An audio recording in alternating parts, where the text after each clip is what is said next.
Welcome to the Off Balance Podcast, where faith, family, and business collide with your host, Dr. Brooks Deming, Christian life coach and entrepreneur.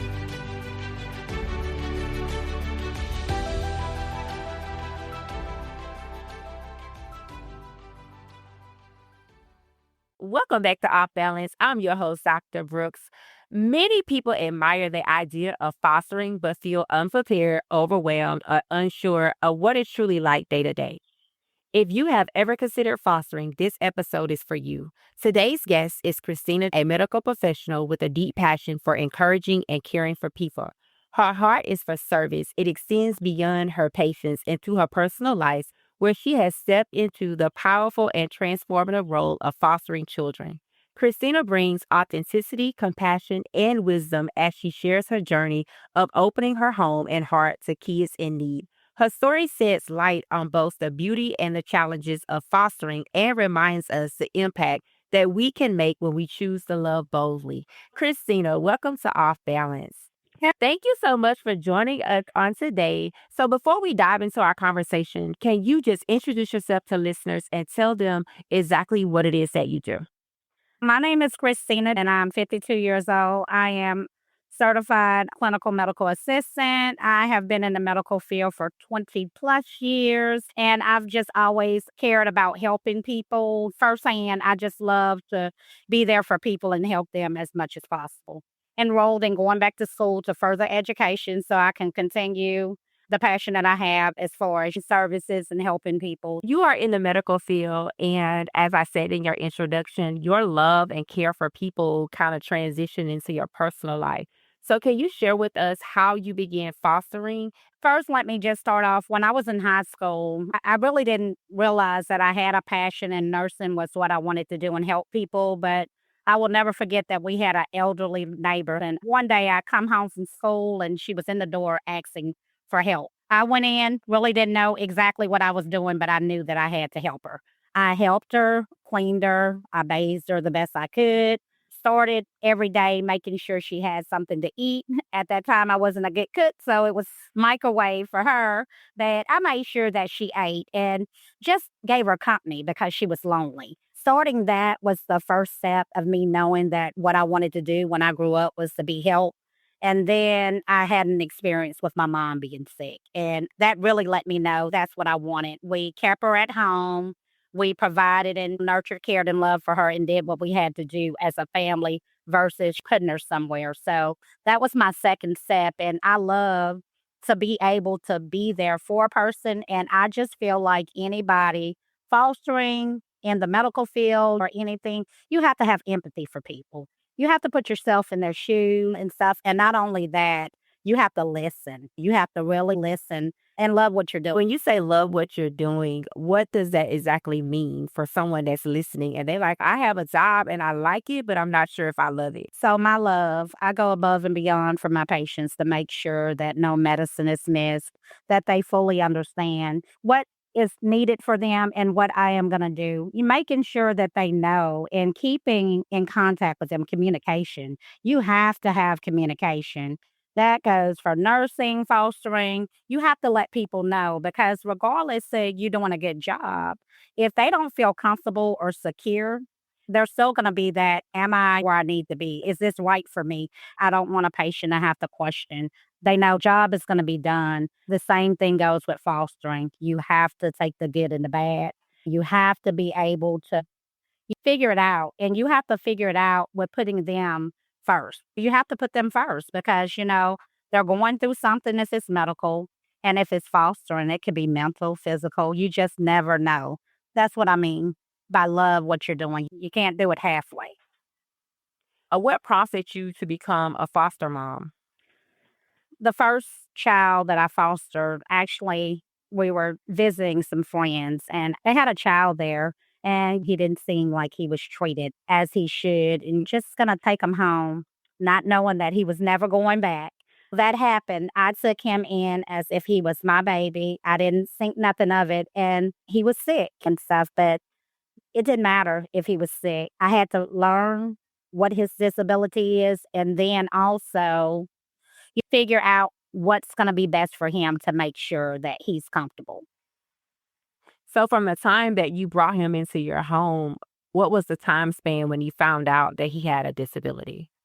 When we first got him, I knew something was wrong. He cried constantly, and there was nothing I could do. If love could have stopped him from crying, he had all the love, but I knew something was wrong. We couldn't figure it out. We would ride him for hours till he would go to sleep. We were going to doctors, didn't know the history or his background. So that was a challenge. But when we first really figured out that something was wrong with him, he was probably about 9 or 10 months when it was time for him to start crawling. He never had the ability to crawl. He did, we call it a military drag. And I knew something was wrong with having kids. My mother instincts kicked in and we started getting him to see the people that he needed to see.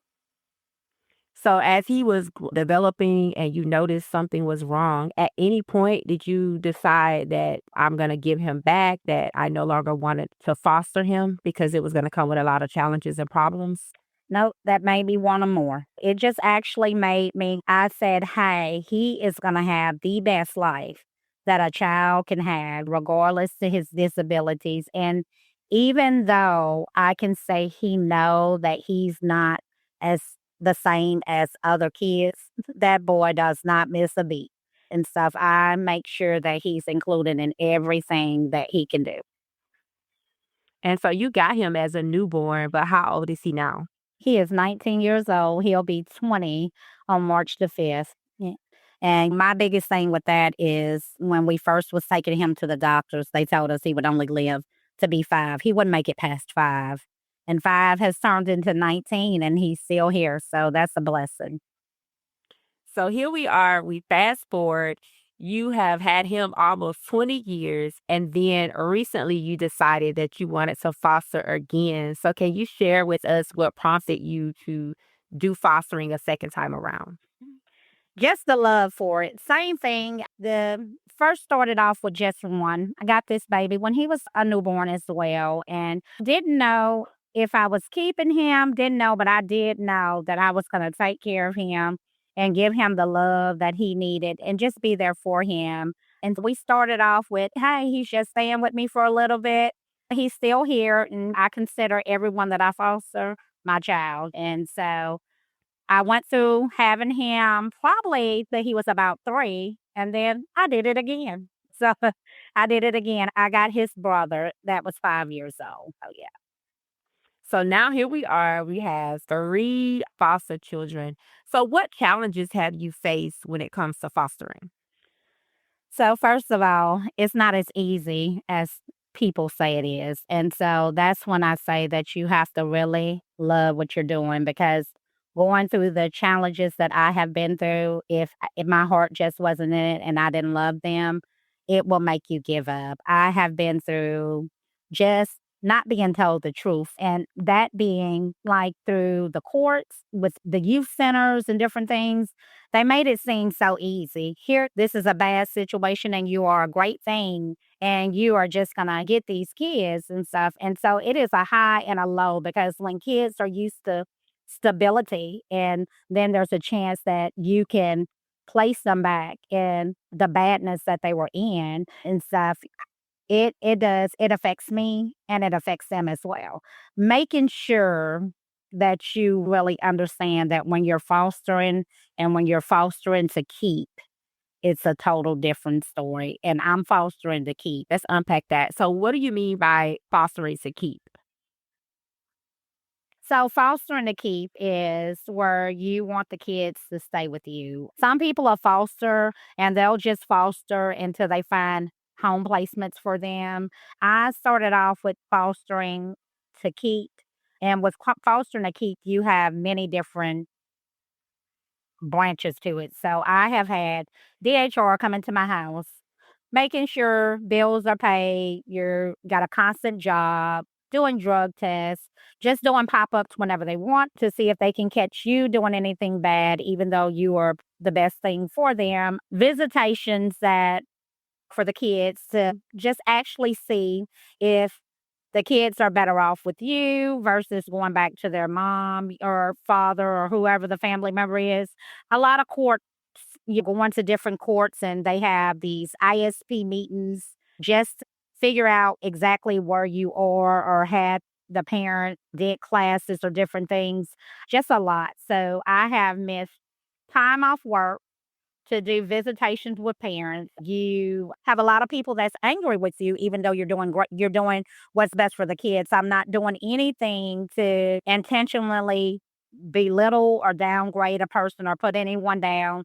I just want the best for the kids as if they're my own. So it's a lot of different meetings, different courts, just different things from the school system. You have to make sure they're doing great, they're excelling in school. You have people checking to see if they're going to school. And it's almost like the person who is the one that's doing the right thing for the kids is the one that's up under the most fire, if I can say that. Yeah, as you were speaking, I was thinking that sounds very invasive and very intrusive to have the DHS and different third parties coming into your home. So, how are you able to handle that mentally?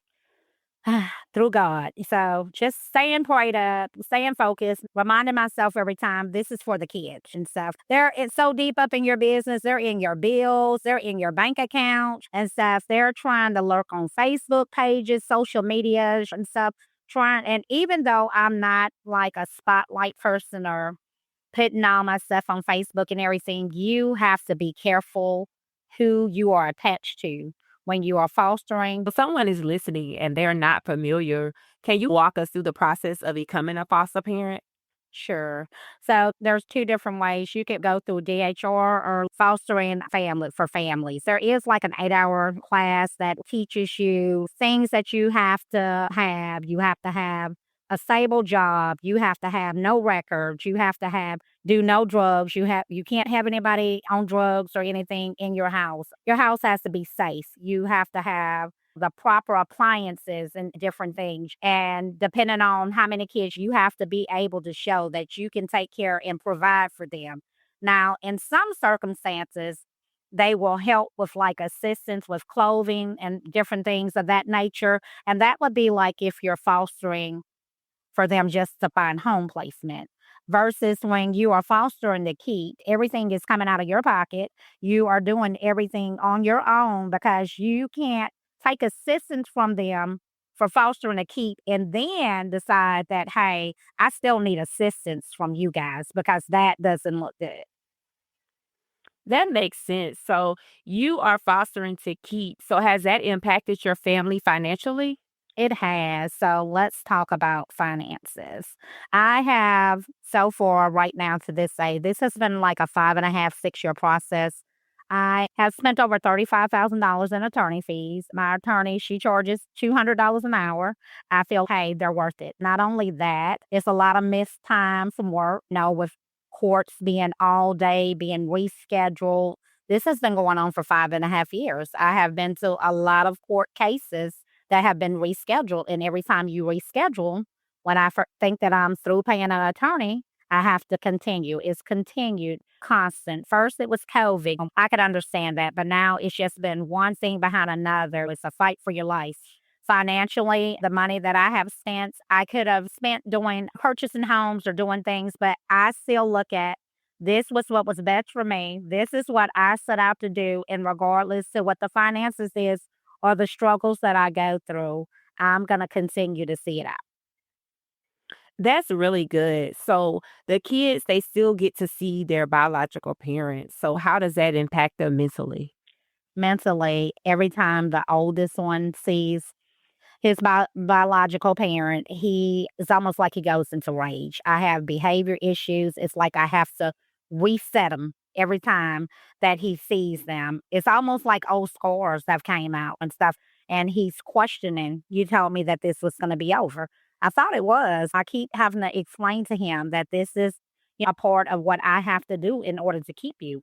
I've learned not to tell him, hey, this is going to be over because it hasn't, but having to reset him. And then the youngest one I've had since a newborn, he does not get that they are his family. I have tried to explain it, but explain to a 6-year-old when a person's raised, nurtured, cared, love for them, explain to them there's no explaining. So I try to explain to him that God made him for me through her, and he still don't get it, and that was something that someone told me because I was like, "How do I explain it to him?" And stuff, but definitely reset me because one of my children have been traumatized, and he has excelled, though, so much since I got him. I'm really proud of him, and it's almost like he goes back to day one, and it takes about a week to get him back where he needs to be. Yeah, that's very interesting because you would think that if DHR was there to protect the children, that if it was some type of environment that wasn't as conducive, that they wouldn't allow them to go back to. So that's definitely interesting. So if someone is listening and they have foster kids as well, and they may be dealing with behavior issues, what are some strategies that you can give them to help help their child? Oh, let's start with just hold them, just love them, and tell them it's gonna be okay. Cause you gotta first let them know, "Hey, I'm here for you," because you are the only solid foundation that they have, and I do all that and encourage and let him talk about what's on your mind because I need to know what's on his mind because I don't want him to think I'm a child, I can't just say nothing. I need to know what he's feeling, but also you have to get others involved. I've reached out to school, and I have put behavior health specialists and counselors into play. Just see what type day he's having that day because you never know. Because not only do he do visit, but he get a phone call once a week. So you have to make sure that you're covering them because this is such a high and low for them and me as well. And also church. So church keeps them grounded and stuff. And he knows that God is going to protect us through this all. And so I can't put enough on the emphasis of your mental for me and my kids. Church keeps us grounded and let us know even through the storm, God got his arms around us. So yeah. Yeah, so you mentioned that you have been in a court battle over 5.5 years, Yes. over $30,000. How has your faith helped you to stay resilient and not give up on the children? So let me tell you first. I'm gonna come back to that, but let me tell you, I won legal custody of these kids 3 years ago. Legal custody of them should have been over with. It's almost like they had dropped off the face of the earth. But when you're dealing with court, if you are not in front of a real judge and you are in front of a referee judge, the parent can always appeal and you will come back into trial. And that's what happened to me. Did not have the knowledge, did not know. All I knew is I had won these kids. I had it in black and white, and they were mine. So, what I would tell people going into courts is know if you're in front of a judge or a referee because referees judge words they are bounded as long as a parent does not appeal. And so a regular judge would just sign off on what a referee judge says if the parents does not come back in and contest it. But if it's contested, then you have to go before a judge and the process starts all over again.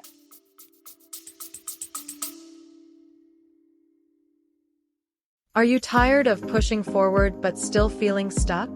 You've tried motivation, books, and other programs before, but consistency, boundaries, and resilience still feel out of reach. That's exactly why Dr. Brooks created the Rise coaching program. In just 8 weeks, you will walk through a proven framework to help you get rooted in purpose, identify boundaries, strengthen resilience, and execute with consistency. Imagine finally saying no without guilt, bouncing back faster from setbacks, and leading with the confidence you know you were created for. If you're ready to stop spinning your wheels and start building momentum, this is your moment. Visit brooksdeming.com to book your spot in the Rise coaching program today.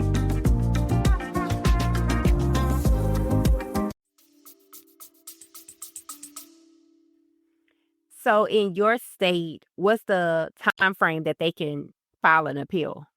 So they have up to, I think, 2 years to file an appeal.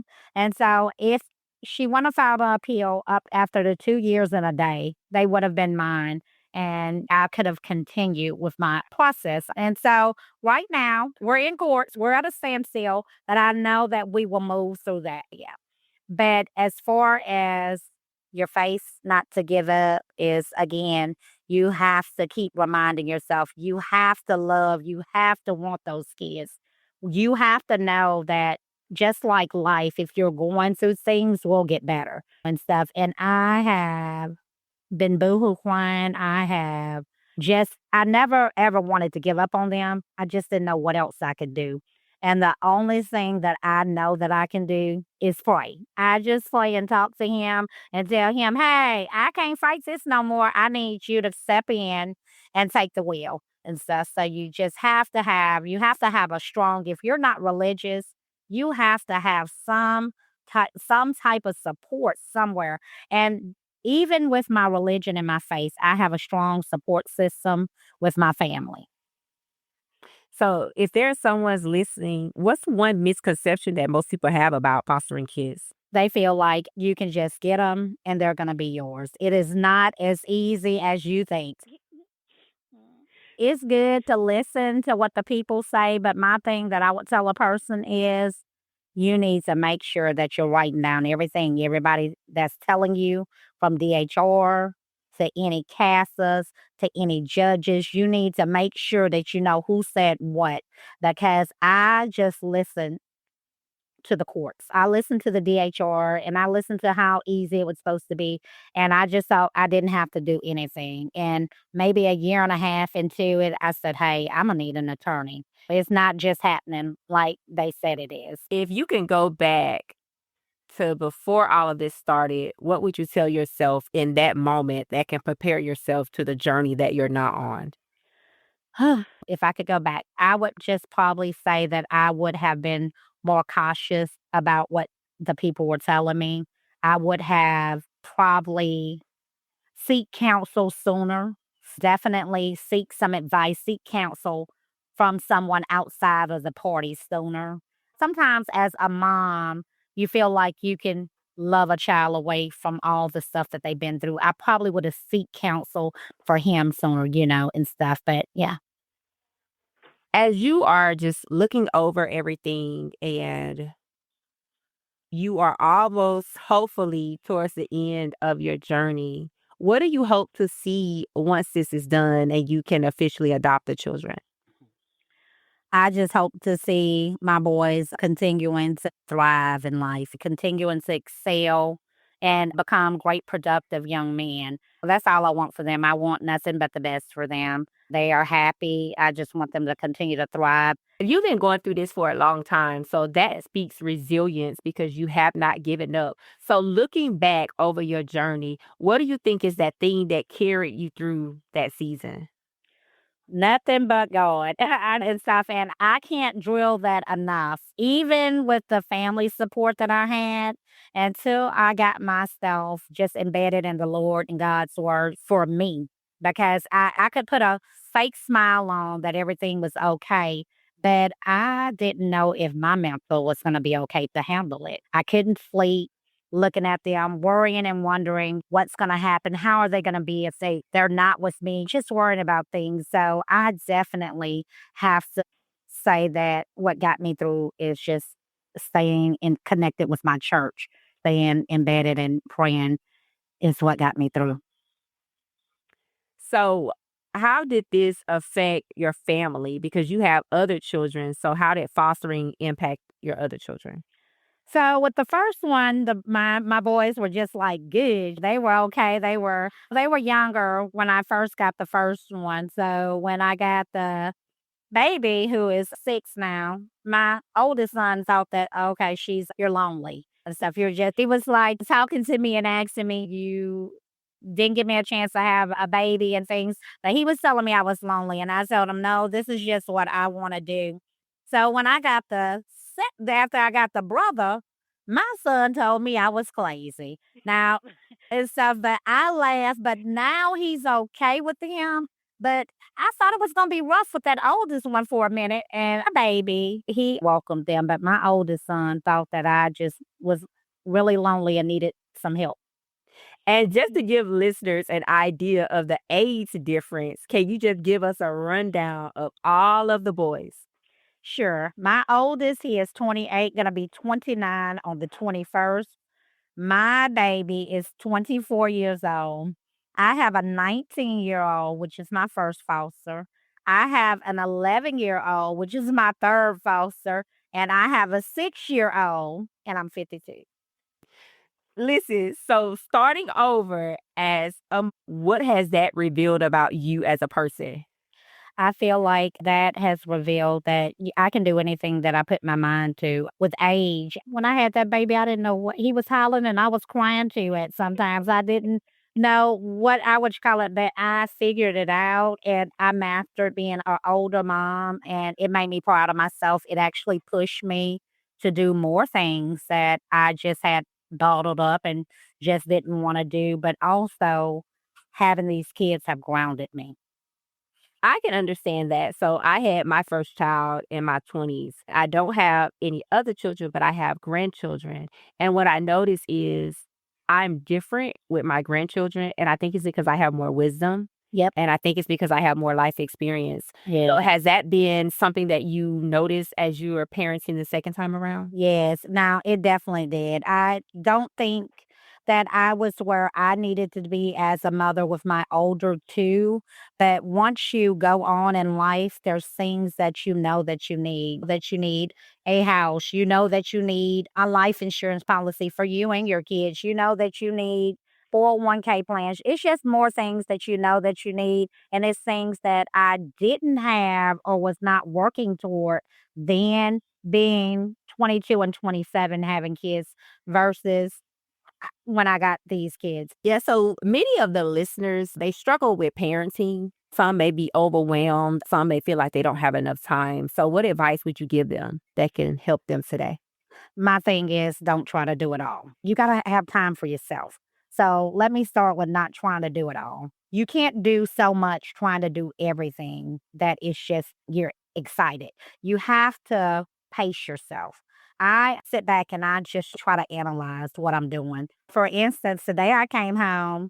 One of my babies has already did his homework. The youngest one, he gets about 8 pages of homework to do for the week. I said, "Hey, we're not doing homework today. We're going to relax. These words look like there's something that I won't have problems with teaching you, and the math we're going to do later." On top of that, you always got to have some me time for you. I don't care if that's riding to the stop sign, sitting in your car, no kids. I don't have no kids right now because I told them if they walk past me, we're going to have some problems. And I hadn't heard a peep out of them. So you have to make sure that you give yourself some time. I don't care if it's getting your nails done, doing whatever. You're going to be a mom. Your job being a parent is 24/7. So it's nothing your kids don't see. Your kids don't see wronging. We fault ourselves. We're our biggest critic. You can just tell your child that they're smarter. Ask them how their day was. And if this child has homework, let's do this child's work, whichever one is struggling. You have to just figure out which one needs you most and give that one the time that he needs. And you need to woosah you. And then give the other child the help. You got to make sure that all of them get the same equal love. That's really good. For a mom that's listening and I hear what you're saying, Christina, but it's just something about it when I take time for myself, I feel so bad and I feel guilty. What kind of advice can you give her to be able to be comfortable with taking time for herself? So first, let me tell you, you're going to love it when you do. So let me just tell you this. I used to put myself last in everything, making sure that my kids had clothes, shoes, toys. They got to go places, trying to budget money and things. But then I start learning that you can do things like parks, walks, hanging out with them playing ball, and you're still keeping money for yourself. And my biggest thing is like doing my nails. So I go to the nail shop on my own, but I feel like if you can be a parent and raise kids, and a lot of us are doing it on our own as single mothers, and even if you're in a two-parent home, you still deserve to treat you. And you shouldn't feel bad about what you're doing because you are hanging in with your kids regardless. So I just feel like you should do something for yourself. That is really good advice. And so you have shared a lot with us about fostering. But one thing that we haven't touched on, and I want to touch on it for a moment. So, your older son, that's your older foster son, so he has a disability. And I really want to bring awareness to the disability that he has because you did mention that his life expectancy was 5 years old and he will be 20. So, can you share with listeners what he has and how that has impacted you guys as a family? Sure. So he was diagnosed in the beginning with Duchenne muscle dystrophy, and Duchenne muscle dystrophy is probably the worst muscle dystrophy that you can have. They wind up on respirators, heart problems, different things. But what muscle dystrophy is disease that eats away your muscles deteriorate over time.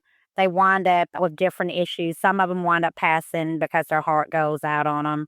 A lot of them are stopped walking by the time that they're 18 or 19 and are wheelchair bound. And so my baby, we wound up doing a muscle biopsy on him. I was really scared about doing a muscle biopsy, but they did the muscle biopsy and sent it off, and they sent it as far as the Michigan. And I finally found out when he was maybe about 13 or 14 that he did not have Duchenne. He had Becker's. Then muscle dystrophy is bad regardless, but that was a weight lifted off of me.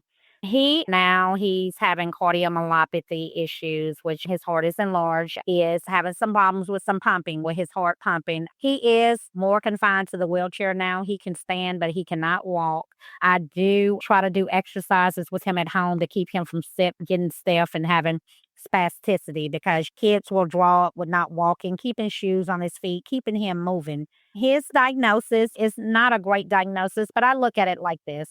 We all live to die and stuff, and we may not be born with something, but we're definitely going to leave here with something. He is having the best life. He gets around here through this house. I make sure that he has shower beds. We have the showers where we can take him down to keep him comfortable, keep him as dependent as he can, even wheelchair bound. So I can imagine that his demographics and foster care is really overlooked and under represented. So when it comes to fostering children with disabilities, what advice can you offer to people to encourage them that they are children as well and that they deserve a safe place too? So, my advice to a person that would get a child that has a disability, you have to really have patience. You have to really have patience. You have to be knowledgeable of the disease. I did every bit of research. Take just a person's words. You have to research, but also you have to be in it from the beginning. You never know with a person with a disability. We got him with muscle dystrophy then.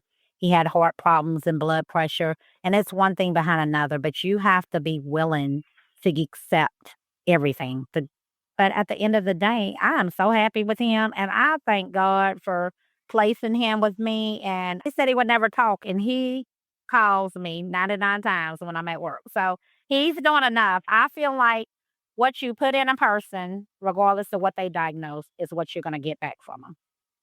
And he also had a big milestone on last year. So what happened last year in his life? So last year he graduated, and so they said that he would not be here in South. He graduated, he went across that stage, and I feel like him doing that for me to be able to see that milestone and him to accomplish that, I just was so overwhelmed with joy. And they made it all about him. They made sure that I didn't miss a picture. I didn't have to push him. I didn't have to they had people set in place, and so him graduating was one milestone that he's accomplished, but we still have so many more to go. Yeah, that is such a blessing to think that you only thought that you would see him graduate kindergarten. Yeah, And then he is here and excelling and graduate a high school. So that is yeah, such a blessing. yeah. So if anyone is listening and if they wanted to aid you with any type of assistance or any type of donations when it comes to your legal fees, do you have anything in place where they can do that? I do have GoFundMe accounts that I have set up just for if anyone decides to help.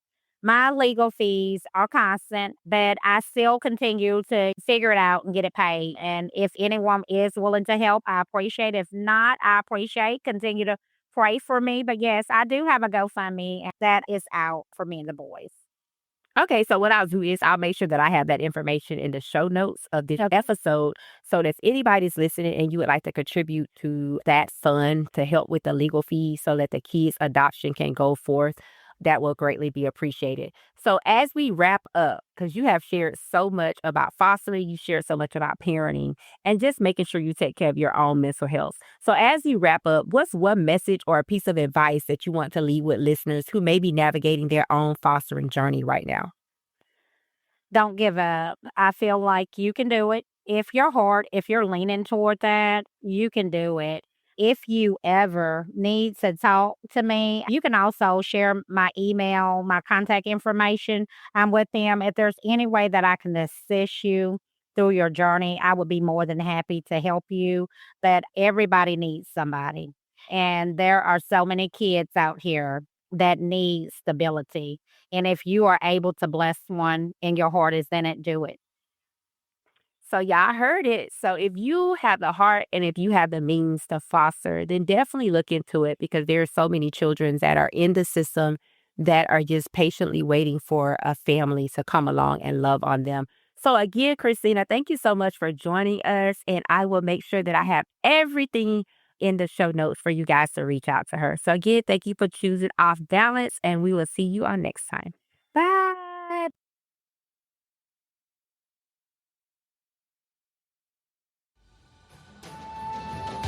Thanks for listening. Please rate this episode and share it with your family and friends. To learn more about your host or to book a coaching session, visit www.brooksdeming.com. Until next time, rise.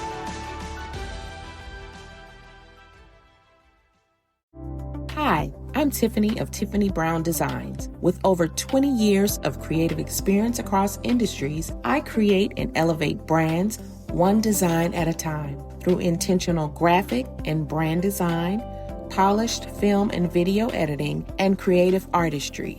Even the music you're hearing right now, that was produced by me.